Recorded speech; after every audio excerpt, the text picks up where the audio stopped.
Kenapa masih banyak orang Indonesia yang kena ban random di Shutterstock beberapa hari, beberapa minggu yang lalu? Sebenarnya kalau teman-teman perhatikan video saya tentang 3 alasan kenapa kita bisa kena ban ya, itu seingat saya buat bahkan pada waktu COVID 2022. Itu kalau teman-teman dengerin, itu ada sekitar 54.000 views yang sekiranya nonton. Cuman sayangnya, ini sayangnya ya, orang Indonesia ini saya sambil majuin sebentar. Oke, ganti setting. Sayangnya adalah orang Indonesia yang nakal itu jumlahnya puluhan juta. Saya akan jelasin konsepnya, kenapa teman-teman mungkin bisa kena ban, atau teman-teman bahkan nggak ngerti ban itu apa. Stay tune guys.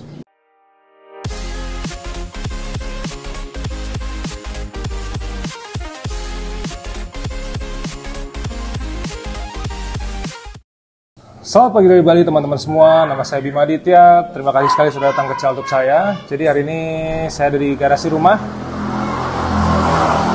Aduh, saya sampai pusing deh, nggak di Jogja, nggak di Bali, yang pakai knalpot kenceng gitu banyak banget. Aduh, pusing saya. Oke guys, jadi gini, ban itu sebenarnya adalah sebuah hukuman yang sudah ada dari sejak mungkin 2011-2012, khususnya di dunia AdSense. Ini kalau teman-teman nggak ngerti sama sekali apa namanya ban, teman-teman baru nyemplung di dunia Shutterstock, tiba-tiba ada info ban itu apa?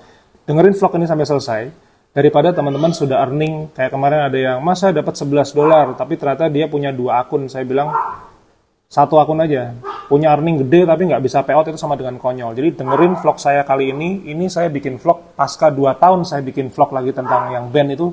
Jadi dengerin, kalau teman-teman masih baru dengerin, jangan bandel.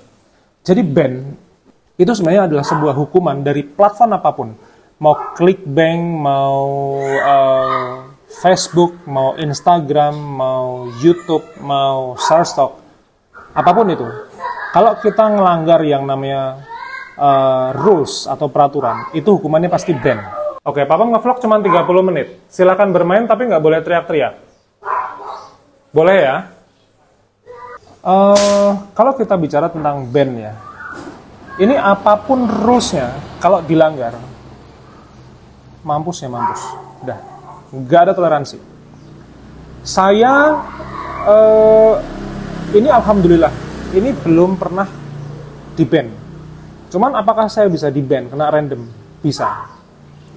Maka saya garis bawah ini ya, ini disclaimer, bahwa yang namanya rezeki itu bukan punya saya, bukan punya Anda di rumah. Rezeki itu yang punya yang di atas. Jadi, kalau misalnya nih, saya punya akun Shutterstock misalnya, anggaplah saya sekarang sudah hampir 6.000 stok foto. Terus tiba-tiba saya kena ban, artinya stok foto saya semuanya hangus. Uang saya di situ semuanya nggak bisa dicairin, saya kena ban. Ya udah, selesai. Ini part of business guys. Kalau Anda belum pernah bisnis, Anda belum pernah bangkrut, cuman ke ban terus Anda bingungi kayak orang susah, kayak orang gila gitu, kampungan sekali gitu. Karena satu lagi ya, rezeki ini yang punya yang di atas. Ini bukan Anda, bukan saya.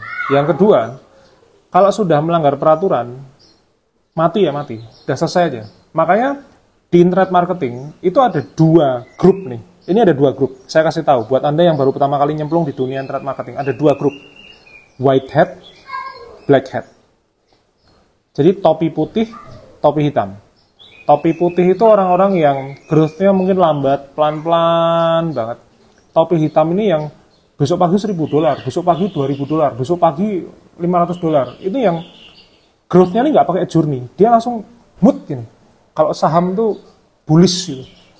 Nah, ya satu sisi bagus, Anda dapat uang ya nggak masalah. Gitu, itu kayak Anda korupsi, terus korupsinya Anda hitung, kira-kira kalau saya masuk penjara, saya didenda sekian, berarti saya dapat sekian ratus miliar, oh ya berarti masih untung. Tapi saya di penjara gitu. Ya di ban itu di penjara itu. Anda nggak bisa ngapa-ngapain. Gitu. Maka silahkan sekarang buka dulu websitenya Shutterstock. Jadi kalau lihat saya earning bisa, saya dapat $10, saya dapat 1 sen, dapat $1, terus teman-teman lain banyak yang ngumbar misalnya dapat $1.500 segala macam. Itu tuh tolong jangan butakan mata kalian dengan sebuah earning, tapi matanya dipakai dulu buat baca. Nah, kenapa orang Indonesia itu sering ke-ban? Karena dia ini males banget sama yang namanya baca. Dia maunya duit, tapi dia nggak peduli sama rules-nya. Nah, di website Shutterstock itu sudah ada peraturannya semuanya. Silakan baca. Ini beberapa saya sebutin ya. 2022 juga saya sebutin.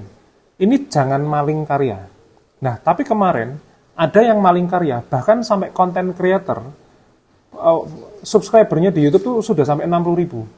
Bahkan ada yang sampai mungkin hampir 100.000. Ini ngajarin nyolong karya. Terus habis itu dibikinin akun pribadi, dijual. Ini saya nggak ngerti deh, dia ini punya subscriber hampir 100.000, ini sebenarnya miskin apa melarat, saya nggak ngerti gitu. Karena kalau sampai dia mentalnya kayak gini, ini berarti pebisnis atau YouTuber baru yang otaknya mungkin sinting gitu. Karena dia ngajarin caranya nyolong, coba bayangin. Anda kebayang nggak? Saya ngajarin motret itu benar-benar dari kamera, pakai handphone, satu demi satu saya ajarin, teori fotografinya saya ajarin. Tapi saya nggak pernah ngajarin nyolong, karena bodoh banget itu kalau sampai ada YouTuber ataupun dalam tanda kutip ya, guru online kok ngajarin nyolong, itu bodoh banget. Saya yakin duitnya nggak seberapa ya, bukan rekening kalau perlu gitu.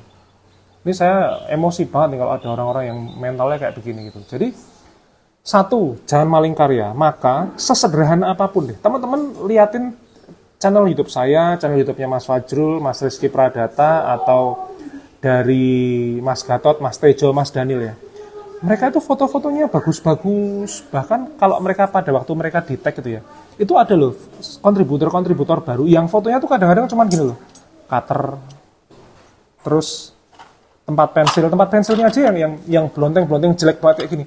Ini tiba-tiba $10, $9, $35. Lawang yang sederhana, yang bagus, nggak pakai nyolong aja bisa dapat duit loh. Saya tuh dapat 10 sen, saya kumpulin, $1 saya kumpulin sampai $30 saya withdraw. Hal-hal sederhana itu. Bahkan subscriber saya itu tuh orang-orang sampah pinggir jalan. Ada yang kerja kasar, ada yang kuli, ada yang guru. Mereka tuh ngumpulin kadang-kadang nih ya, cuman $5 setiap bulan, nanti bulan ke-6 baru payout.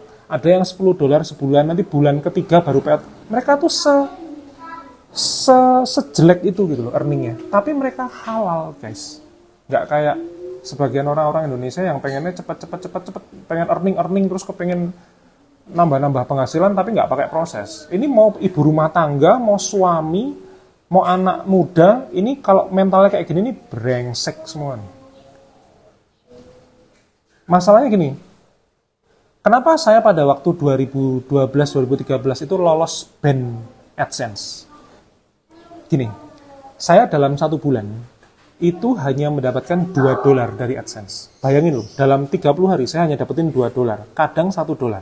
Cuman kenapa Google itu ngelihat saya sebagai posisi content creator yang aman? Karena saya setiap minggu tuh saya ngeblok, saya nulis, terus saya pasangin AdSense-nya satu-satu organik semuanya, dan begitu di tracing sama si Google, ini karyanya original. Tulisan tangan saya original. Jadi saya tuh nulis sudah sejak 2010. Jadi kalau teman-teman lihat ebook saya ada jualan foto dengan Shutterstock, Fonegraphy, ada Airbnb. Saya tuh suka nulis sudah sejak 2012. Saya jualan ebook tuh sudah sejak 2012. Itu memang apa ya? Iya bayangin aja, teman-teman punya passion nulis, terus tulisannya dibeli, laku, membukakan wacana banyak orang, ada yang buka Airbnb, ada yang jualan Shutterstock, ada yang di wedding fotografi. Saya tuh punya 19 ebook guys, sejak 2012. Jadi ada kisah-kisah lama yang Anda baru ketemu saya pasca COVID, tapi saya sebelum COVID itu 2012 saya sudah berkarya dalam bentuk tulisan gitu.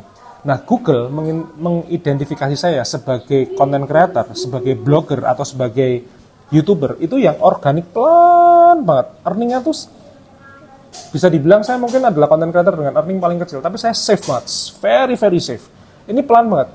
Terus payout 1 bulan, kadang payout 3 bulan, kadang payout dulu AdSense saya itu payoutnya setelah 4 tahun. Saya baru dapat $105 pertama dari AdSense itu setelah 4 tahun. Maka setelah tadi yang pertama adalah jangan nyolong karya, yang kedua, teman-teman itu kalau punya akun dirawat. Jadi caranya merawat akun Shutterstock itu nggak usah kayak saya. Kemarin saya kan sehari submit sampai 69 foto kan. Teman-teman jangan kayak saya tuh sudah 15 tahun jadi fotografer, saya sudah motret stoknya banyak banget.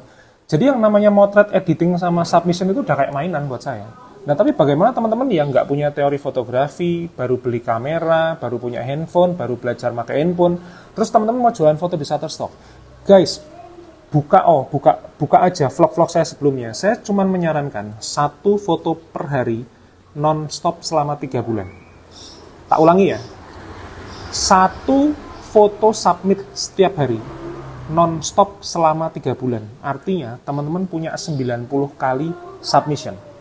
Harus approve nggak? Nggak. Dari 90 misalnya yang di-approve cuma 20, yang di-approve cuma 30. Ini fakta ya. Ini sekali lagi disclaimer, karena saya fotografer, jadi saya punya stok banyak banget, dan saya tahu teori fotografi. Saya dulu ketika masuk 2017, itu submit sekitar 10-15 foto per hari, itu sampai 3 bulan. Cuman ketika bulan kedua, pokoknya stok foto saya, ya ada malesnya juga ya, stok foto saya 80-an, 70-an itu, saya dapat sales pertama. Nah, kenapa harus satu-satu? Nggak terus kalian punya stok foto 100 jebret, terus habis itu 2 bulan berhenti itu. Gini guys, Shutterstock itu kan company. Nah, kalau teman-teman ke Jogja, teman-teman melihat Cendela sama 10, itu cafe saya sama Airbnb saya tuh gini, kalau saya ngelihat orang, misalnya saya ngelihat karyawan deh, anggaplah kontributor itu karyawan saya senengannya kalau kerja sampai lembur-lembur, bahkan sampai dini hari, tapi besoknya nggak masuk 7 hari. Kalau saya punya karyawan kayak gitu, besok pagi tak pecat. Karyawan saya 7 di Jogja. Nah ini sama, kalau Anda sebagai karyawannya, dalam tanda kutip kontributornya Shutterstock, kok Anda kerja dalam 1 hari, misalnya submit 50, terus habis itu di-reject, terus Anda kemudian yang approve misalnya cuma 10, habis itu kalian 2 bulan off, atau bahkan ya aplikasinya di-uninstall gitu. Itu tuh terdeteksi guys. Jangan dikira Anda ngan-install segala macam itu nggak terdeteksi, itu terdeteksi semua. Jadi data pergerakan kita di internet, di handphone itu segala macam sudah terdeteksi. Cuman ya jangan sok-sokan terus merasa, wah saya dimonitor gitu, Anda tuh siapa gitu. Kita tuh juga siapa, duit kita belum 100 miliar gitu. Jadi karena bagi Shutterstock, kenapa ada random massal? Itu karena Anda tidak aktif. Jadi teman-teman cuman submit misalnya dalam 3 bulan cuma 10 foto. Itu buat Shutterstock. Ini anggap saya bosnya Shutterstock ya. Saya bilang, ini yang kontributor A, B, C dari Indonesia. Ini kontributor-kontributor yang cuma aji mumpung doang. Dia 3 bulan stoknya cuma 10. Dia menu-menuin server. Hajar semua. Sikat habis. Saya gitu kok. Karena Shutterstock itu bisnis real. Jadi kalau teman-teman menganggap ini mainan ya nggak bakal sukses gitu. Saya nganggap ini bisnis nyata. Kadang 2 bulan baru payout 1 kali, kadang bisa setiap bulan payout, kadang 4 bulan baru payout. Cuman saya tekuni terus gitu. Sumpah saya ya, tahun 2016. Pada waktu itu saya belum kenal Shutterstock, saya kenal 2017. Tapi 2016 ada penjualan pertama dari foto prewedding saya senilai $76. Sebenarnya 82 berapa, kepotong pajak, pokoknya saya dapat bersih $76. Nah pada waktu itu $76 itu 1 jutaan guys, 990.000. Ini sumpah saya pada waktu itu. $1 aja, kalau misalnya saya tahu dapatnya sambil merem, ini sumpah saya kerjakan. Makanya sekarang saya dapat 10 sen, dapat 30 sen sambil merem malam, besok pagi saya cek earning dapat $1, dapat $1,5, bahkan 3 hari sekali dapat $1.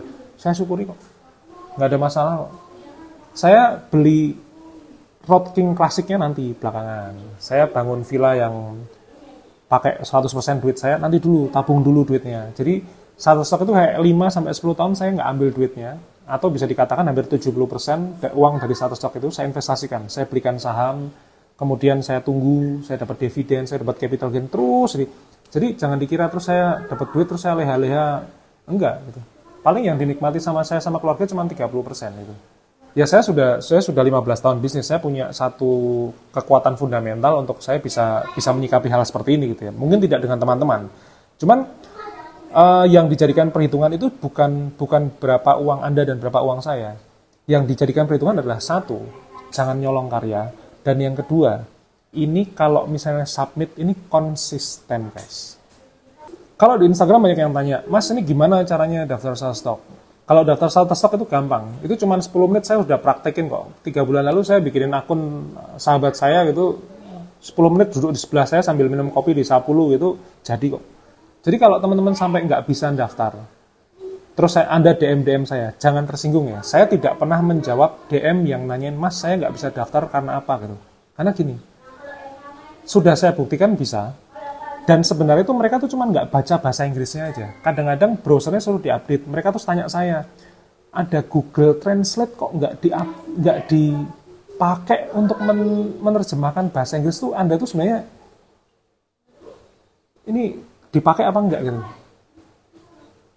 Wong daftar aja tuh gampang banget. Kalau teman-teman daftar aja nggak bisa, kenapa saya nggak mau jawab? Kalau teman-teman daftar aja nggak bisa, apalagi jualan foto yang description-nya harus kayak 80% sampai 100% bahasa Inggris gitu. Terus harus nganalisis, harus kayak milih, kalau bahasa Jawanya harus daki-daki berusahanya gitu. Gimana Anda nggak bisa daftar ya, nggak mungkin bisa jualan foto gitu. Ngapain saya jawab orang kayak gitu? Sama, pola pikirnya sama kayak tadi Shutterstock. Ini kontributornya masuk 3 bulan cuma dapat 10-20 foto, udah hajar aja tuh gitu. Dan itu yang terjadi di Indonesia. Karena ini real business, guys. Shutterstock itu sudah terlisting, sudah IPO di Amerika, dan dia punya bursa saham. Bursa sahamnya aja bisa teman-teman beli loh. Itu sejak 2005 kalau nggak salah. Jadi kalau teman-teman mau beli sahamnya Shutterstock itu ada di Wall Street. Teman-teman bisa pakai aplikasi apapun yang di Indonesia, bisa beli saham kayak Apple, Google. Shutterstock itu bisa dibeli sahamnya.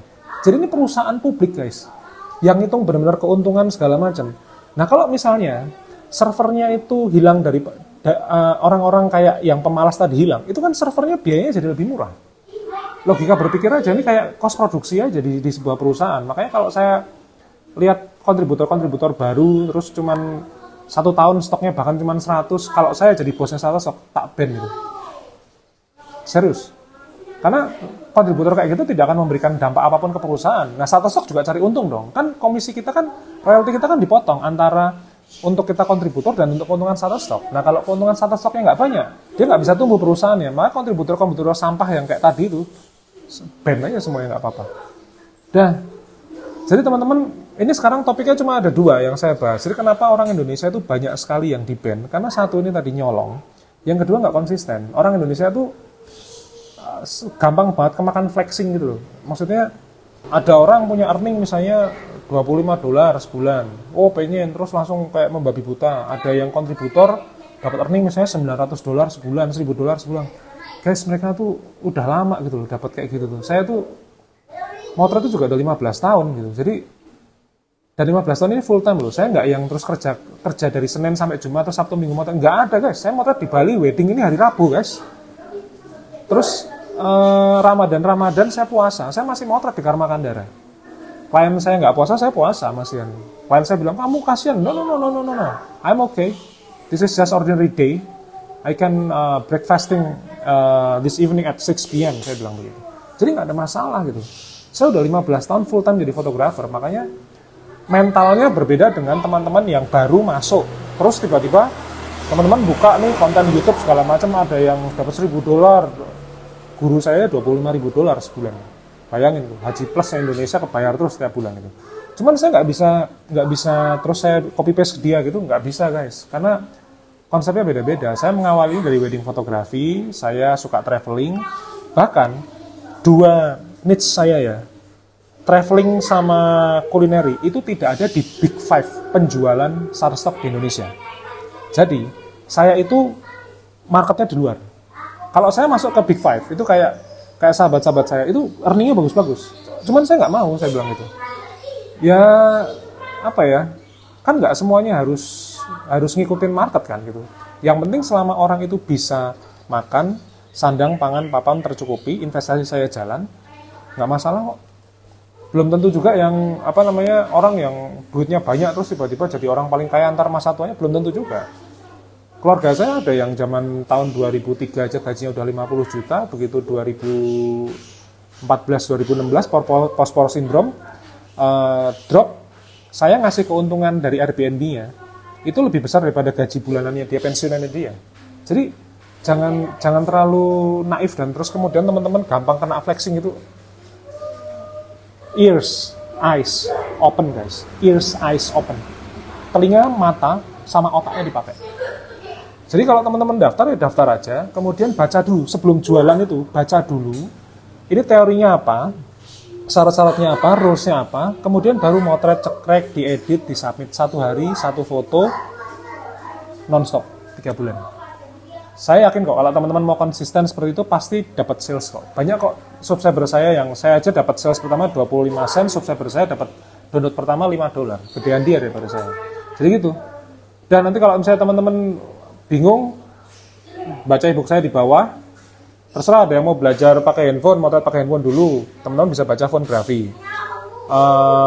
Mau langsung Shutterstock, ada Shutterstock, jualan foto dengan Shutterstock, dan Shutterstock ini bundling lebih terjangkau sih harganya. Jadi teman-teman bisa download di bawah. Teman-teman mau nonton YouTube saya juga punya 600 video lebih itu tentang Shutterstock. Teman-teman nonton aja, saya juga dapat AdSense kok, jadi nggak ada masalah. Jadi gitu ya.